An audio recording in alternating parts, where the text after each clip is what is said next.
எல்லோருக்கும் வணக்கம். கடந்த வீடியோக்களில் திருமூலர் திருமந்திரத்தில் சொல்லியிருக்கக்கூடிய சந்திர யோகத்தை பற்றி விரிவாக பார்த்துட்டே வரோம். அதில் சந்திர யோகத்தில் 2 வீடியோ ஏற்கனவே போட்டிருக்கோம். இது சந்திர யோகத்தோட 3வது வீடியோ. சந்திர யோகம் என்பது ஒரு யோகம் செய்யக்கூடிய யோகி தன்னுடைய உணர்வு நிலையில் என்னென்ன விஷயங்களை அனுபவிப்பார் என்பதை விவரித்து விவரமாக பேசுவது தான் இந்த சந்திர யோகம். இந்த உடம்பில் உள்ள 36 தத்துவங்களும் 96 கூறுகளாக பிரிந்து மொத்தம் 96 தத்துவங்களையும் மேலே ஏற்றி உச்சந்தலையில் சகஸ்கரநாமத்தில் நிலைநிறுத்தி அதற்கு மேலே 12 அங்குலம் உயரமுள்ள துவாதசாந்த பகுதியில் தியானித்து இறைநிலையை ஒளிநிலையை அடைவதே இந்த சந்திர யோகம். இந்த 96 தத்துவங்கள் என்னென்ன அப்படின்னு நம்ம ஏற்கனவே பல வீடியோக்களில் பார்த்துட்டோம். சந்திர யோகத்தில் மொத்தம் 33 பாடல்கள் இருக்குது. திருமூலர் இந்த சந்திர யோகத்தில் இன்னும் சில கருத்துக்களை சொல்கிறாரு. அது என்னென்ன அப்படிங்கிறத இப்போ விரிவாக பார்க்கலாம். பொதுவாகவே திருமூலர் திருமந்திரம் என்பது இந்த உடலை கொண்டு இறைவனை எப்படி அடைவதுங்கிறத பற்றி விரிவாக பேசுவதே இந்த திருமூலர் திருமந்திரம். உடம்பார் அழியின் உயிரார் அழிவர் அப்படிங்கிற மொழிக்கு ஏற்ப இறைவனை அடையக்கூடிய முக்கியமான சாதனங்களில் ஒன்று இந்த உடம்பு தான் அப்படிங்கிறத மீண்டும் மீண்டும் அழுத்தி சொல்கிறாரு. ஒரு சின்ன உதாரணம் சொன்னால் உங்களுக்கு புரியும். ஒரு பெரிய கடல், அந்த கடலில் ஒருத்தன் கப்பலில் போயிட்டுருக்கான். ரொம்ப தூரம் கடலில் ஆழமான இடத்துக்கு போகும்போது கடலில் ஒரு சூறை காற்று வருது. அந்த காற்றோட அலையில் அந்த கப்பலானது உடைந்து அது கடல் நடுவே கவிழ்ந்து விடுகிறது.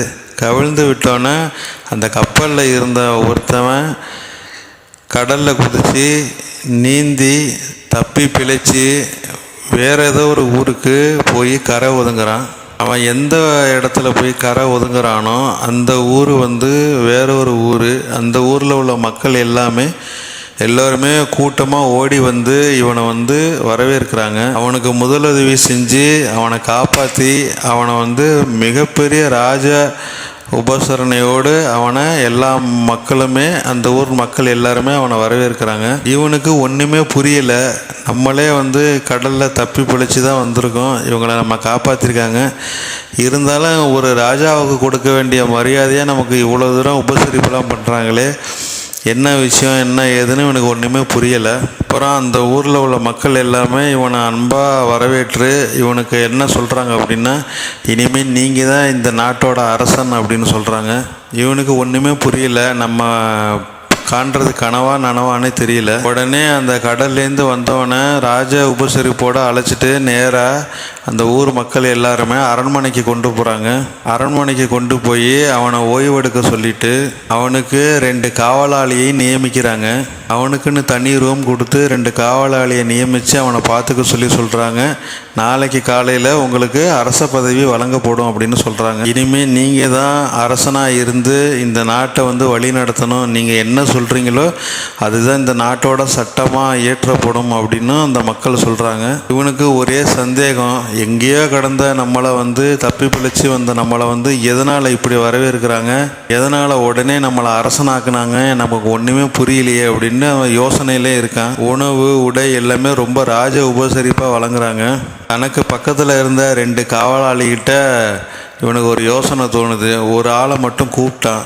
சரி கேட்டு பார்ப்போமே அப்படின்னு. இப்போ நான் யாருன்னே தெரியாது, என்னை கடல்லேருந்து வந்த என்ன இவ்வளோ ராஜ உபசரிப்போடு உபசரித்து இவ்வளவு உணவு உடைகள்லாம் கொடுத்து என்னை நாளைக்கு காலையில் ராஜாவாக பதவி ஏற்கணும்னு சொல்கிறீங்களே, ஏன் உங்கள் ஊரில் ஆளுங்களை யாருமே இல்லையா, அவங்கள யாராவது ராஜாவை ஆக்கலாம்ல அப்படின்னு இவன் கேட்குறான். அதுக்கு அந்த காவலாளி, இல்லை சாமி, எங்கள் ஊரில் 2-3 சாதி பிரிவுகள் இருக்குது. அதில் யாராவது ஒருத்தவங்க ராஜாவாக வந்தாலுமே மற்ற சாதியினர் கோச்சுப்பாங்க, சண்டை போடுவாங்க. இதனால் தேவையில்லாத பிரச்சனை வரும். அதனால் நாங்கள் எப்போவுமே அடையாளம் தெரியாத யாருன்னே தெரியாமல் இருக்கிற ஒரு ஆளை தான் எப்போவுமே அரசனாக்குறது தான் எங்களுக்கு வழக்கம் அப்படின்னு சொல்கிறான்.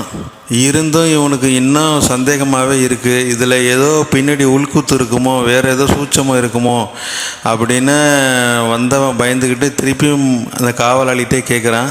எப்பா, என்கிட்ட மறைக்காமல் எல்லா உண்மையும் சொல்லிவிடுப்பா. இப்படி என்ன தான் பிரச்சனை, எதனால் என்ன திடீர்னு அரசனாக்குறீங்க, இதுக்கு பின்னாடி வேறு ஏதாவது காரணம் இருக்கா அப்படிங்கிறத அவன் துருவி காவலாளிகிட்ட கேட்கவும் காவலாளி வேறு வழி இல்லாமல் அந்த ஊரில் உள்ள நடைமுறையை பற்றி அவன்கிட்ட சொல்ல வரான். சாமி, நாங்கள் எப்போவுமே இந்த மாதிரி உங்களுக்கு அரச பதவி கொடுத்து, இந்த அரச பதவியானது இந்த ஊரில் ஒரு வருஷம் மட்டும்தான் உங்களோட பதவியோட ஆயுட்காலம் இருக்கும். ஒரு வருஷத்துக்கு பிறகு உங்களை கப்பலில் அழைச்சிட்டு போய் தூரமாக இருக்கிற தனி தீவில் கொண்டு போய் விட்டுருவோம். இந்த ஒரு வருடம் வரையுமே நீங்கள் என்ன சொல்கிறீங்களோ அதுதான் சட்டம், நீங்கள் என்ன சொல்கிறீங்களோ அதை தான் இந்த ஊர் மக்கள் கேட்டு நடப்பாங்க.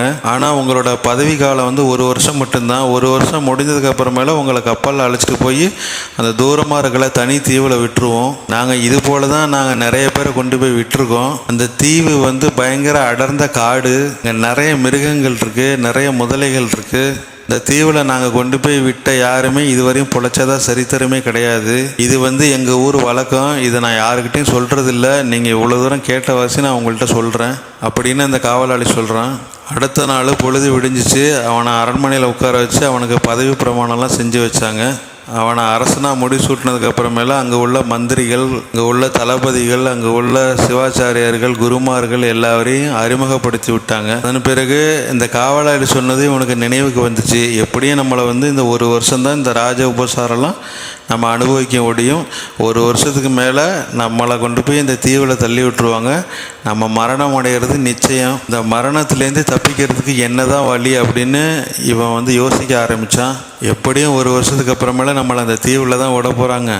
அதனால் ஒரு 250 பேர் 300 பேரை இந்த அரசவையில் இவனோட ஆணைக்கிடுங்க இதை ஒரு 300 பேரை கூப்பிட்டு 300 பேரும் நேராக அந்த தீவுக்கு போய் அங்கே உள்ள காட்டில் உள்ள மரங்களை எல்லாமே வெட்டி அந்த காடுகளை சுத்தமாக அழித்து அதை மக்கள் நடமாடுற, மக்கள் வாழக்கூடிய பகுதியாக விவசாய நிலங்களாக மாற்றி அந்த தீவை நிறைய குளம், குட்டை, தோட்டம், தங்குவதற்கு ஏற்றதாக இடமா மாற்றி நிறைய காய்கறிகள், நிறைய பழங்கள், இது எல்லாமே நிறைய மரங்கள்லாம் நட்டு அந்த தீவை மனிதன் வாழக்கூடிய அளவுக்கு சொர்க்க பூமியாக மாற்றுங்க அப்படின்னு சொல்லி இவன் ஆணையிடுறான். இவன் ஆணையை ஏற்று அந்த அரண்மனை வேலையாட்கள் 300 பேரும் நேராக அந்த தீவுக்கு போய் இவன் சொன்னபடியே அதை செய்கிறாங்க. கொஞ்சம் நாட்கள் ஆக ஆக இவன் எதிர்பார்த்தபடியே அந்த தீவானது மனிதன் வாழக்கூடிய அளவுக்கு குளம், குட்டை, நிறைய விவசாய நிலங்கள், மரங்கள், அருமையான வீடுகள், இப்படி ரொம்ப செழிப்போடு ரொம்ப பசுமையோடு அந்த தீவானது அவங்க இந்த 300 பேர் சேர்ந்து மாற்றிட்டாங்க. இதை கேள்விப்பட்ட அந்த காவலாளி மறுபடியும் நேராக அரசன்ட்ட நாங்கள் இதுவரையும் எத்தனையோ பேருக்கு அரச பதவி கொடுத்து ஒரு வருஷம் முடிஞ்சதுக்கு அப்புறமேல அந்த தீவில் கொண்டு போய் நாங்கள் தள்ளி விட்டுருவோம். இதுவரை வந்த எல்லாருமே இந்த ஒரு வருட காலம் சுகபோக விஷயங்களை நன்கு அனுபவித்து இந்த ராஜ உபச்சாரம், இந்த அந்தப்புறம், இப்படி நிறைய இந்த ஒரு வருஷத்துக்கு உண்டான எல்லா விதமான சந்தோஷங்களையும் அனுபவித்து ஒரு வருஷத்துக்கு அப்புறமேல அந்த தீவில் போய் இறங்குவாங்க. ஆனால் நீங்கள் ஒருத்தர் தான் அரண்மனையில் ராஜாவாக இருக்கும்போதே நம்ம எதிர்காலத்தில் தங்கக்கூடிய அந்த தீவை செம்மைப்படுத்தி இப்படி நம்ம அடுத்த வருஷம் அங்கே தான் இருக்க போகிறோம். அதனால் நீங்கள் இப்போவே அதை செம்மப்படுத்தி வச்சுருக்கீங்க. உண்மையிலே உங்களை நினச்சா ரொம்ப பெருமையாக இருக்குது அப்படின்னு அந்த காவலாளி அவன்கிட்ட அரசன்ட்ட சொல்கிறான். இந்த கதையில் வருவது போல் நம்முடைய ஆன்மாவுக்கு எப்படி அந்த கதையில் அவனுக்கு அரச பதவி கொடுக்குறாங்களோ அது போல் நம்மளுடைய ஆன்மாவுக்கு இந்த உடம்பை இந்த இறைவனானவன் கொடுத்து குறிப்பிட்ட காலம் சுகபோகங்களை அனுபவித்து கொள்ள வேண்டும்னு இறைவன் கொடுக்குறான். இந்த அரசன் செய்வது போலவே இந்த உடம்பு இருக்கும்போதே இந்த உடம்பில் நாம் அனுபவிக்கும் சுகங்களை விட எதிர்காலத்தில் நாம் நிம்மதியாகவும் சந்தோஷமாகவும் இருப்பதற்கு இந்த உடம்பை கொண்டு இப்பொழுதே சரி செய்ய வேண்டும் என்பதை சரி செய்து அதை சீர் செய்து இனி வரும் காலம் நிம்மதியாகவும் சந்தோஷமாகவும் இருக்க நாம் இப்பொழுதே இந்த உடம்பை கொண்டு சரி செய்ய வேண்டும் அப்படிங்கிறத திருமூலர் திருமந்திரத்தில் சொல்கிறார். இந்த மனித உடம்பானது 98.4 உடம்புல உள்ள டெம்பரேச்சர். இந்த அக்னி மகமாகிய இந்த உடம்பை உன் சிரசின் மேல் குளிர்விக்க செய்வதே இந்த சந்திரயோகம். முக்கியமானது வெளியில் இருக்கிற ஸ்தூல உடம்பு, உள்ளுக்குள்ளே இருக்கிற சூட்சம உடம்பு. வெளியே இருக்கிற கண்ணுக்கு தெரிகிற இந்த ஸ்தூல உடம்புல கண்ணு, காது, மூக்கு, செவி, வாய், இப்படி ஆதாரங்கள் இருக்கு. ஆதாரங்கள் வழியாக நீங்கள் நுகரக்கூடிய, உணரக்கூடிய, சுவைக்கக்கூடிய, கேட்கக்கூடிய எல்லா உணர்வுகளும் உள்ளுக்குள்ளே இருக்கிற சூட்சம உடம்புல இது தெரியும். இரண்டு உடம்புக்கும் உண்டான மைய பகுதி தான் இந்த உடம்புல உள்ள ஆதாரங்கள். சரி, இந்த மூலாதாரத்தில் இருக்கிற குண்டலினிங்கிற பாம்பை நம்ம எப்படி எழுப்புறது? இதுக்கு ஒரு உதாரணம் சொன்னால் உங்களுக்கு புரியும். நம்ம வீட்டில் ப்ரெஷர் குக்கர் இருக்குது. அதில் நம்ம பருப்பு வேக வைக்கணும். குக்கரை எடுக்கிறோம், அதை நல்லா கழுவிட்டு பருப்பை நல்லா கழுவிட்டு பருப்பை போடுறோம். பருப்புக்கு மேலே தண்ணி ஒரு குறிப்பிட்ட அளவு நிரப்புகிறோம். தண்ணிக்கு மேலே சிறிது வெற்றிடம் இருக்குது. அதுக்கு மேலே குக்கரோட மூடியை போட்டு மூடி அடுப்பில் வைக்கிறோம். அடுப்பில் உள்ள நெருப்பு சூடாக சூடாக அந்த தண்ணிக்கு மேலே உள்ள அந்த வெற்றிடமான காற்றானது மிக அதிக அழுத்தம் ஏற்பட்டு அந்த காற்றுக்கு கீழே உள்ள அந்த பருப்பானது வெந்து மேலே எழும்பி வரும். அதுபோல் நீங்கள் வடகலை தென்கலை என்ற காற்றை கொண்டு நீங்கள் உள்ளுக்குள்ளே அதை கும்பகம் செய்து, கும்பகம் என்றால் மூச்சை நிலைநிறுத்துவது, உங்கள் மனதால் மூலாதாரத்தில் நினைவை செலுத்தி மூலாதார அக்னியோடு இந்த இழுக்கும் காற்றை கொண்டு கும்பகம் செய்து அந்த காற்றோட கும்பகத்தோட அழுத்தம் தாங்க முடியாமல் மூலாதாரத்தில் இருக்கக்கூடிய இந்த குண்டலினி பாம்பானது மேலே எழும்பி 6 ஆதாரங்களையும் துளைத்து தலை உச்சியின் மேல் வந்தடையும். பொதுவாகவே இந்த உலகத்தில் நம்மளாம் பிறந்துட்டோம். கையில் 10,000 பணம் இருக்குது. 10,000 வச்சு என்ன பண்ணுவீங்க? ஒன்று 10,000 பேங்கில் போடுவீங்க, இல்லை சேமித்து வைப்பீங்க, இல்லை 10,000 உண்டான பொருளை வாங்குவீங்க. ஆனால் நீங்கள் இந்த பூமியை விட்டு போகும்போது 10,000 நீங்கள் எடுத்துகிட்டு போகிறது கிடையாது. பூமியில் பிறந்து இந்த பூமியில் நாம் ஈட்டிய பொருளை நீங்கள் போகும்போது எடுத்து செல்வது தான் உண்மையான பொருள். ஏன் பிறப்பு மறுபடியும் வந்துக்கிட்டே இருக்குது அப்படின்ட்டு வள்ளுவர்கிட்ட கேட்கும்போது வள்ளுவர் ஒரு விஷயம் சொல்லுவார். மருள்ங்கிறது மயக்கம், தொருள்ங்கிறது தெளிவு, அருள்ங்கிறது பக்தி. இந்த பூலோகத்தில் மருள்ங்கிற மயக்கத்திலேருந்து நீங்கள் தெளிவு பெற்று அருள்நிலையை தேடி செல்வது தான் உண்மையாகவே பொருள் ஈட்டுதல் அப்படின்னு சொல்லுவார். பூமியை விட்டு நீங்கள் போகும்போது இந்த நமச்சிவாயங்கிற அந்த 5 எழுத்து மந்திரம் தான் உங்கள் கூடவே வரும். அதற்கு தற்கால் போல இந்த பூமியில் இருக்கும்போதே நடந்துக்கணும். இந்த உடல் தூய்மைங்கிறது முக்கியம், மன தூய்மைங்கிறது முக்கியம். பொதுவாக வீட்டை விட்டு காலையில் வெளியில் போகிறீங்க, ஈவினிங்கே திரும்பி வரீங்க, உடம்பு ஃபுல்லாக தூசிப்படுது, அழுக்கப்படுது, வேர்வையாக இருக்குது. வீட்டுக்கு வந்தோன்னே குளிச்சுட்டு உங்கள் உடம்பு சுத்தம் பண்ணிடுறீங்க. காலையிலேருந்து மாலை வரையும் மனதளவில் நீங்கள் நிறைய சங்கடங்களை அனுபவிச்சிருப்பீங்க. வீட்டுக்கு உங்கள் உடம்பை சுத்தம் பண்ணுறீங்க, உங்கள் மனசை நீங்கள் சுத்தம் பண்ணீங்களா அப்படின்னு கேள்வி கேட்டு பாருங்கள். அந்த மனதை சுத்தம் செய்வதற்கு திருவாசகம், தேவாரம் போன்ற நிறைய திருமலைகளை படிப்பதன் மூலமும் நிறைய நல்ல எண்ணங்களை விதைப்பதன் மூலமும் இந்த மனசை நீங்கள் சுத்தம் செய்யலாம். அண்டம்ங்கிறது ஒரு விஷயம், பிண்டம்ங்கிறது ஒரு விஷயம். உடலுக்கு வெளியே உள்ள, அதாவது இந்த பிண்டத்துக்கு வெளியே உள்ள அண்டத்தில் இப்படி இந்த ராகுவும் இந்த கேதுவும் இந்த சந்திரனையும் சூரியனையும் விளங்கும் போது நம்ம சந்திர கிரகணம் சூரிய கிரகணம் சொல்கிறோமோ, இப்படி இந்த அண்டத்தில் நிகழக்கூடிய நிகழ்வானது நம்ம உடம்பாகிய பிண்டத்திலே நிகழும். இடதுகளை பின்களை வழியாக உள்ளே செல்லும் காற்றே உள்ளே இருக்கக்கூடிய குண்டலினி என்ற பாம்பானது விழுங்க வேண்டும். நீங்கள் கும்பகம் செய்து அந்த பாம்பை மேலே எழுப்ப வேண்டும். குண்டலினி பாம்பை மேலே எழுவதற்கு உண்டான ஆற்றலை தருவது நீங்கள் கும்பகம் செய்யும் போது தான் நிகழும். வலது நாசில் இருக்கிறது சூரியகலை, இடது நாசில் இருக்கிறது சந்திரகலை. இந்த காற்றை கொண்டு குண்டலினியை உச்சிக்கு புருவ மத்திக்கு எடுத்து செல்லும் போது ஒளியானது தோன்றும். அது கடையில் போய் இப்போ ஒரு கற்பூரம் வாங்குகிறோம். கற்பூரங்கிறது சூடம். உண்மையான கற்பூரம் அப்படிங்கிறது நீங்கள் கொளுத்துனோடனே அது முழுவதுமாக எரியணும், அது காற்றில் கரையணும். கற்பூரத்துலேருந்து புகையே வரக்கூடாது. ஆனால் இப்போ வாங்குகிற கற்பூரம் எல்லாமே கலப்பட கற்பூரம். இந்த இடத்துல தான் கற்பூரம் கொளுத்துனீங்க, சூடம் கொளுத்துனீங்க உண்டான அடையாளமும் இருக்கும், புகையும் வரும். இப்படி புகையில்லா கற்பூரம் ஜோதிமயமாக எரியுதோ அதுபோல் ஜோதியே, சுடரே, சூழ்வொளி விளக்கே அப்படின்னு 3 விஷயம் இருக்குது. பற்றி நான் கடந்த வீடியோக்களில் விரிவாக சொல்லியிருக்கேன். தலை உச்சியில் உள்ள சிறு துவாரத்தின் வழியாக அதை உள்ளே செலுத்தும் போது துவாரமானது நம்ம வாயில் உள்ள நாக்கு இருக்குது, நாக்குக்கு உள்ளே அல்நாக்கு அப்படின்னு ஒன்று இருக்குது. அல்நாக்குக்கு மேலே ஒரு சிறிய துவாரம் இருக்குது. துவாரமும் நம்ம தலையில் உச்சியில் உள்ள துவாரமும் நேரடி கனெக்ஷனில் இருக்கும்.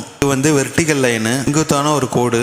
இதுபோல் நம்ம புருவ மத்தியிலேருந்து தலையோட பின்பக்கத்தில் நேரடியாக ஒரு ஹரிசாண்டல் லைன் இருக்கும். இந்த வெர்டிகல் கோடும் இந்த ஹரிசாண்டல் கோடும் இணையிற இடம்னு ஒன்று இருக்கும். இந்த இடத்துல தோன்றதுக்கு பேர் தான் சுடர் அப்படிங்கிறது.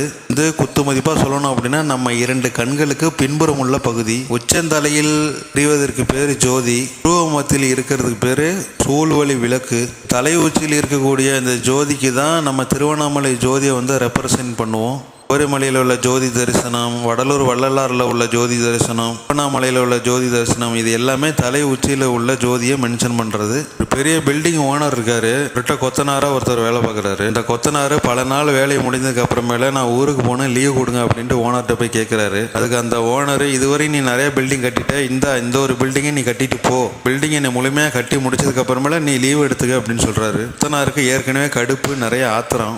லீவுக்கு விட மாட்டாம கடைசி நேரத்தில் வேலை சொல்கிறாரு அப்படின்னு. சரி, நம்ம லீவுக்கு ஊருக்கு சீக்கிரமாக போய் ஆகணுமே அப்படின்னு அவசரமாக குத்து மதிப்பாக சிமெண்ட்டை வாங்கி, அவசரமாக செங்கல்லாம் வாங்கி எது தரம் இல்லாதுன்னு பார்க்காம அவசரமாக ஜல்லியை வாங்கி போன சில மரங்கள்லாம் வாங்கி அவசரமாக வீடு கட்டுறாரு. ப்ராப்பராக ஒழுங்காக கட்டாமல் அவசரமாக கட்டுறாரு. நாட்கள் கடித்து அந்த பில்டிங்கை கட்டி முடிச்சிட்டு நேராக ஓனர்கிட்ட போய் இப்போ லீவு கேட்குறாரு அந்த கொத்தனார். அந்த பில்டிங் ஓனர் சொல்கிறாரு, அதனால நீ என்கிட்ட வேலை பார்த்த, இந்த கடைசியாக வீடு கட்டினது உனக்கு தான், இந்த வீட்டை நீயே எடுத்துக்க அப்படின்ட்டு ஓனர் அதை அந்த கையில் சாவியை கொடுக்குறாரு. இப்போதான் அந்த கொத்தனார் நினைச்சாரு, அதனால நம்ம எல்லாம் உண்மையாக வேலை பார்த்தோம், கடைசியில் நமக்குன்னு வீடு கட்டும்போது நம்ம அவசரமாக என்னதானு கட்டியிருக்கோமே அப்படின்னு வருத்தப்பட்டார். இது போல் மனைவிக்காகவும் பிள்ளைக்காகவும் அம்மாவுக்காகவும் நீங்கள் வாழ்நாள் போல உழைச்சி உங்களுக்குன்னு ஏதாவது செஞ்சுக்க நினைக்கும் போது காலம்